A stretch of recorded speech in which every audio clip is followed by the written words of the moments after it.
Ahoy! Joe Buddy Hambone here, and I'm back again with a brand new coupon code from our friends over at Noble Knight Games. This month, the coupon code is HORROR, and it's good for 10% off any order of $10 or more, and it's going to run from October the 12th through November the 11th. That's right, our friends at Noble Knight hooked up a killer code for Halloween, and it's called HORROR. So put that in to get your discount code of 10% off any order of $10 or more, either online or if you're lucky enough to walk through those beautiful doors in person. Now, you're probably thinking to yourself, but Hambone, I have so many games on my shelf that I don't know if I have any room for more games. Well, let me tell you something cool about our friends over at Noble Knight Games. They have a killer buy, sell, and trade program going on. And if you want to know more about that, check out nobleknight.com/buy, sell, trade. This is a great way for you to unload some of those games that maybe you don't love as much as you should, but somebody else would love it even more. Or if you've got a collection you're dying to get rid of to make more space, check out nobleknight.com/buy-sell-trade for more information on that. Otherwise, it's time to get a discount, and a killer discount at that. So 10% off any order of $10 or more, running from October the 12th through November the 11th, from our friends over at Noble Knight Games. Happy Halloween from the Vintage RPG Podcast. This is the Vintage RPG Podcast, your source for the best in classic and contemporary RPGs. With your hosts, Hambone and Stu. Welcome to the Vintage RPG Podcast, coming at you again from the clubhouse hidden somewhere in the swamps of New Jersey. I'm John Hambone McGuire, and with me, as always, is the editor-in-chief of Unwinnable.com. The first time he ever had a castle in a box, it was made of Legos, Stu Horvath. It's true. How you doing today, Stu? Pretty good. Hey, do you ever drink coffee in the afternoon? Not anymore, because I'm over 40. I've taken to drinking a little bit of coffee in the afternoon instead of a lot of coffee in the morning, and I feel like that gets me through the day a little bit better. Yeah, if I have a cup of coffee anytime past 12 noon, I will be up past 12 a.m. So, yeah, it's either decaf or nothing in the afternoons for me. So speaking about staying up all night, what are we talking about today, Stu? I'm glad you found a way to connect that, because I had no idea. We are talking about Ravenloft. No, not i6. Ravenloft, the campaign setting. Ooh. So, Stu, what is it about Ravenloft for you? Like, I know what it is for me. I know for me, I love i6. I know that it is my all-time favorite module. I know that I'm partial to universal horror. However, I've also agreed with you in the past when you've said that horror equals helplessness. And you don't really get that in the power fantasy that's D&D. How is the Ravenloft campaign setting a little different than i6 in that regard? It isn't really. They basically took i6 and made an entire campaign setting out of it. Like with Ravenloft, Strahd's domain is sort of the pivot point for this entire realm where the dark powers, send the mists off, and the mists take evildoers from around the multiverse and bring them to Ravenloft and stick them in their own little domains, and where they get to be evil. There's like this weird philosophical through line that I don't understand about Ravenloft. Are they punishing the evil people? Are they collecting them because they like evil people? Like, why are they bringing innocent people? Because there's normal people running around? Are they real? Did they come from someplace else? None of these questions are ever answered. Yeah, I mean, it's a lot more involved than, say, we're just storming the castle, going to have some good times and laughs with our buddies killing vampires. Now there's the whole town and everything surrounding it. Surrounded by a mist, which nothing ever good comes out of the fog. Stu, you know that. Yeah, and usually your characters themselves are pulled through the fog from wherever, regular land that they were in. And Ravenloft is like the second attempt at sort of unifying the D&D multiverse, right? Spelljammer did it through spaceships, basically positing that every campaign world was a literal world that you could, use a Spelljammer ship to travel to and from. So too does Ravenloft sort of try to connect the worlds, because Lord Soth, he eventually becomes a Dark Lord. There's other folks from the Dragonlance world. There's folks, Vecna, I believe, shows up in Ravenloft at a certain point, bringing Greyhawk in, and I'm sure there's some Forgotten Realms people. I just can't think of them off the top of my head. There's a Dark Sun, Dark Lord. So all of these things are present, and you could come from anywhere and wind up in Ravenloft. Again, I don't understand why. It is a thing that has vexed me for years. I love it, while I'm also like kind of like meh about it. Like, it's such a strange thing. I think that a lot of it comes down to Stephen Fabian's artwork. Stephen Fabian is an old pulp artist, did a lot of stuff in the 50s and 60s. They hooked him for basically all of the Ravenloft art that TSR produced. He sort of trails off a bit towards the end of TSR's time, but like the vast majority of Ravenloft is illustrated by Fabian. He's just got such a distinct look. Very interesting, kind of recontextualizes like what you expect out of a fantasy role-playing game, and it does a really good job of sort of using these gothic elements like that you would expect out of like a Hammer film or like one of the Roger Corman Poe movies. There's these visual elements that we associate with horror that he pulls in and meshes them with medieval fantasy stuff, and it all really works. So like you'll have people in top hats and like, you know, Victorian dress, but like there's a guy in chainmail there too. And like I think that that's like a very important thing in just sort of the idea of the expanding language of fantasy aesthetics and how they kind of can get mixed up and mashed around. The same way that Rifts does or that Torg does. They're mixing all sorts of slipstreams of genres together so that you have like giant robots fighting vampires and squirt guns. And I think Ravenloft does this too. And I also think that it's interesting that the Ravenloft box set comes out in 1990, a year before Vampire the Masquerade, which we talked about last week. And you put them side by side, and one looks old. Not old, but like not sexy. Like Vampire the Masquerade is fresh and interesting and a little mysterious. And the Ravenloft box set is, oh, well, that's Strahd, and it's Clyde Caldwell's Strahd. It's great, but it's not new. You know what I mean? Oh, yeah, 100% true. And I think you hit the nail on the head when you said that Fabian really defined the look of Ravenloft in a very Hammer horror-esque sense. Whereas Tim Bradstreet, in what he did for Vampire the Masquerade, coming from a very near-dark aesthetic. These are two very different sides of the same vampiric coin and two very different gameplay experiences, where one is truly rooted in the real world, albeit a fantasy world that is the real world that we live and exist in, and the other is gothic Hammer horror. It's very interesting. It's also very interesting because both are informed by a very specific aesthetic. I would dare say that the closest thing that I've ever seen to Ravenloft in more of a modern cinematic style would be the Francis Ford Coppola Bram Stoker's Dracula. Yeah, that has bits of it. The Victorian mixed with like the awesome Dracula armor and the prelude. It does have that vibe. I would say that like Ravenloft springs almost fully formed out of Captain Kronos Vampire Hunter. Like I feel like that movie hits all of the same buttons that Ravenloft does. And I think that's a really good place to be too, because like it's not a horror movie, right? It's not. It's a dungeon crawl. Yeah, it has horror elements and like there's monsters in it and there's spookiness, but like it's an adventure movie. And I think I have to just embrace that as its own thing instead of trying to make Ravenloft horror. And that's for me. TSR doesn't do that. TSR tries to make Ravenloft into a horror game, and they introduce some fear mechanics, sort of riffing off of like the sanity kind of thing from Call of Cthulhu. If you encounter stuff that's really scary, you know, you make a roll, you fail the roll, something bad happens to your character, and you lose control of them in some way. That kind of works. It's interesting. I'm always sort of just a little eye-rolly whenever D&D tries to tweak its mechanics. I just never think that it works well. It's like a jalopy. You know how to turn the radio on. You have to put the car in park, and you have to, you know, like roll the window down, you hit the dashboard, and then it goes on. And like, you know that, but as soon as like you try and like fix the radio, nothing in the whole car works, you know? That's sort of the same thing with D&D. Like, it's a weird system that doesn't really make sense, but we all know how it works. When you unbalance it in a different way, like, it loses something intrinsic about its funness. The one time that it really works for me is the Lankmar adjustment, where they just take magic out as a playable class and adjust everything else to suit.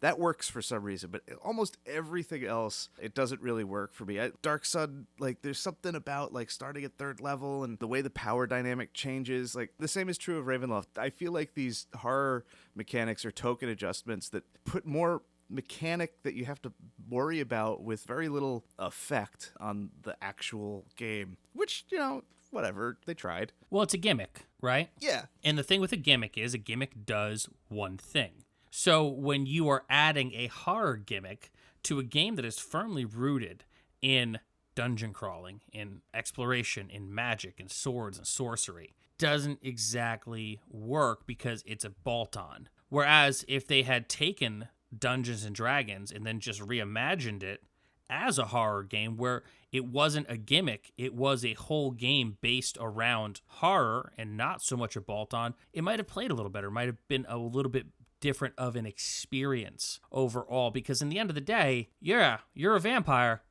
but at like level 3, I can cast Fireball. Yeah. And like just on a philosophical level, like none of Ravenloft really is cohesive, because like you're playing D&D characters and you're supposed to adventure, right? And you're in a land where like horror is everyday occurrences, but there's also this political aspect to it where you have a ruler of the land who is known to you and is also probably like a powerful evil entity who's supported by the mysterious evil entities that sort of run the demiplane of dread in general. Like, I don't know what you're supposed to do in Ravenloft. Are you supposed to go up against the Dark Lords and get your ass kicked? Like, that would be the horror thing, is like, I'm going to fight, one of these Dark Lords. I'm going to fight Aslan the Lich, and we're going to just bring it to him, and, he's going to kill us, and it's going to be a horrible, awful experience because we're all going to die painfully. And that makes sense as a horror experience, but that is a really unsatisfying D&D experience, right? Because, like, you don't defeat anybody. You can't save the day. And, like, even if you do manage to defeat them, the dark powers could bring them back. So, like, these things, they don't make sense. It doesn't add up. The whole Sisyphus element of horror is completely negated in Dungeons and Dragons, because I mean that is what horror is. You're pushing a boulder uphill at all times. Like, everything is fully against you from the minute that you step into the game. The game's rigged, and it's rigged against you specifically. However, Dungeons and Dragons, there's no way everyone is going to die. It's not a final girl situation. Everyone's walking out of here if we do the job right. And we've got plenty of things at our disposals to get over it.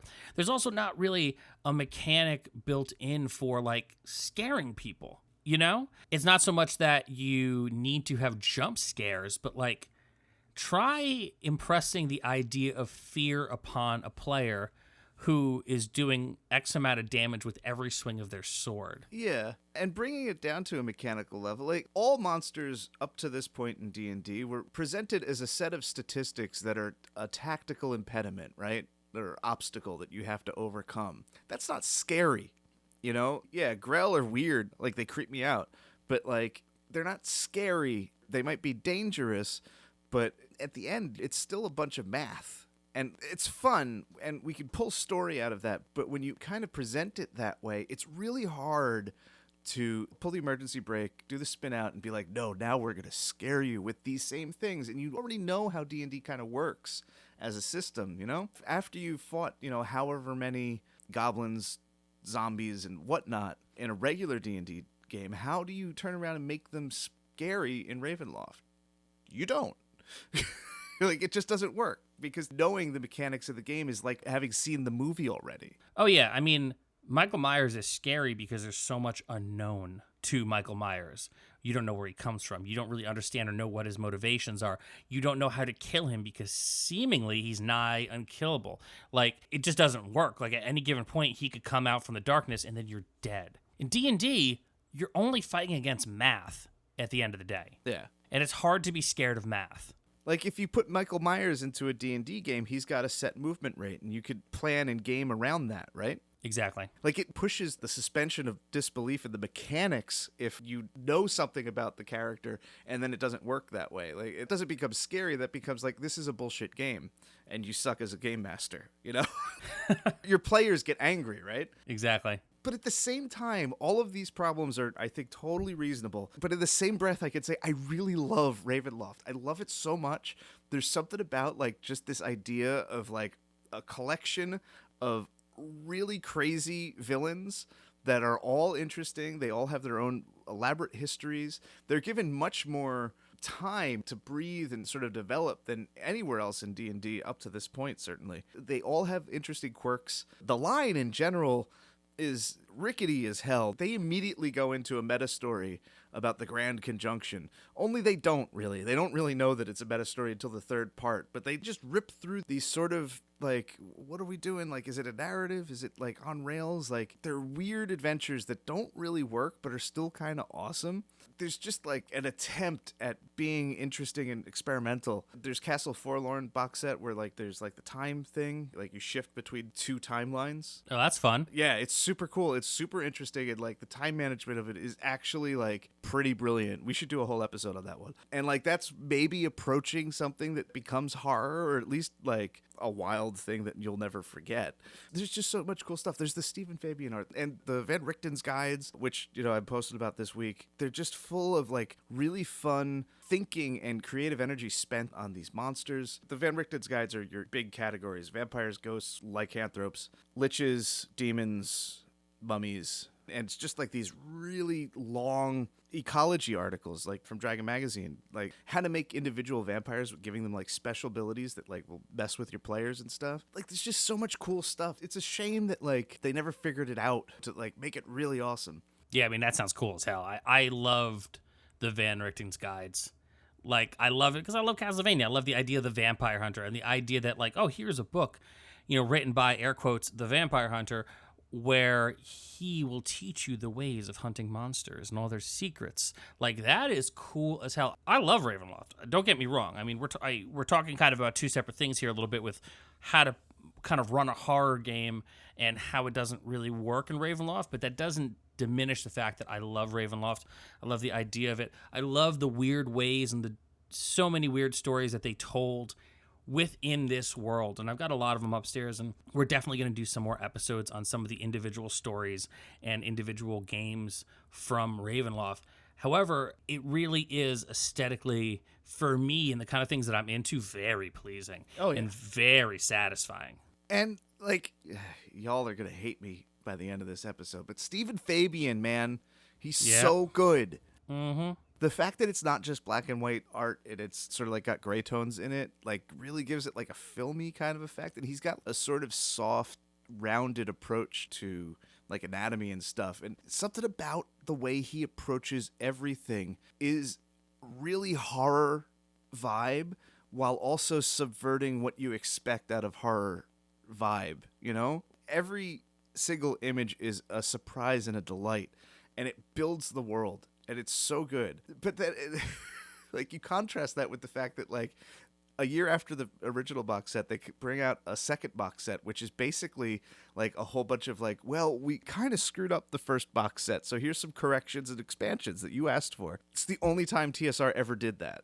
Like, where they put out a product that, you know, explicitly says that we are addressing issues that people brought up to us at conventions and in letters.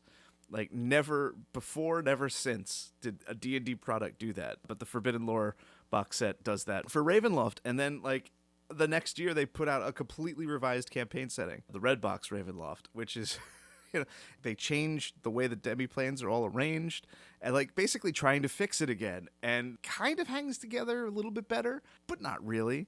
And then they do the Mask of the Red Death stuff, which they take an 1890s setting and try and use, like, D&D mechanics to run a Victorian game, which, again, there's a lot of interesting stuff in it, but it doesn't work. But, like, over and over again, they try to make it work, and it just never happens. It never comes together. That's a whole lot of retcon, man. Yeah, and I feel like that's like the TSR story. They made these things that were, like, super cool and interesting, but they never worked right out of the box. Like, we love all this stuff, but we love it because, like, it inspired us to fix them. You know?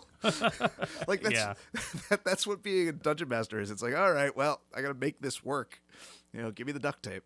But I think that that's great, and I think that that, like, sort of, like, infuses the whole hobby with a spirit of, like, can-do attitude, you know? And that in its own way is really special. Yeah. So I really do appreciate that. Stu, do you have any final thoughts on Ravenloft? Stephen Fabian's freaking awesome and does not get nearly enough credit in terms of like a fantasy artist or like his fame within D&D. Like, I don't understand it. He's a monster artist. Go look his stuff up. Like, just buy all the Ravenloft books on the secondhand market so you could revel in his art. It's definitely worth checking out. So this was another episode of the Vintage RPG Podcast. It was awesome. As always, Stu, where can the people find you? In my coffin. Oh, so goth. Yeah. I have these speakers that just pump in Sisters of Mercy all night. It's great. Now, you can find me on Instagram at VintageRPG, posting things about things like Ravenloft all the time, 7 days a week. Smash that like button all the time. They mess with the algorithm. Yeah, it's the only way you'll see this is by hitting the like button.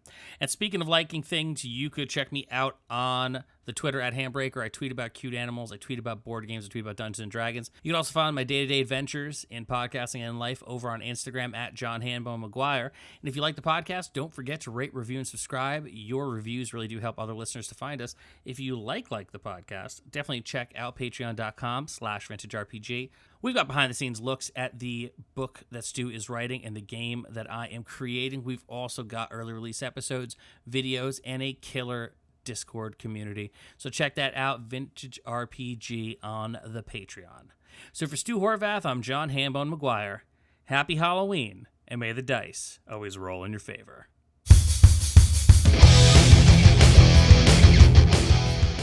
Thanks for listening. Don't forget to like, review, and subscribe to the podcast. Every review helps other listeners to find us. The Vintage RPG Podcast is a ham-fisted production. Music by Dega West. Art by Schaefer Brown. If you like the podcast, you should also consider becoming a patron at patreon.com.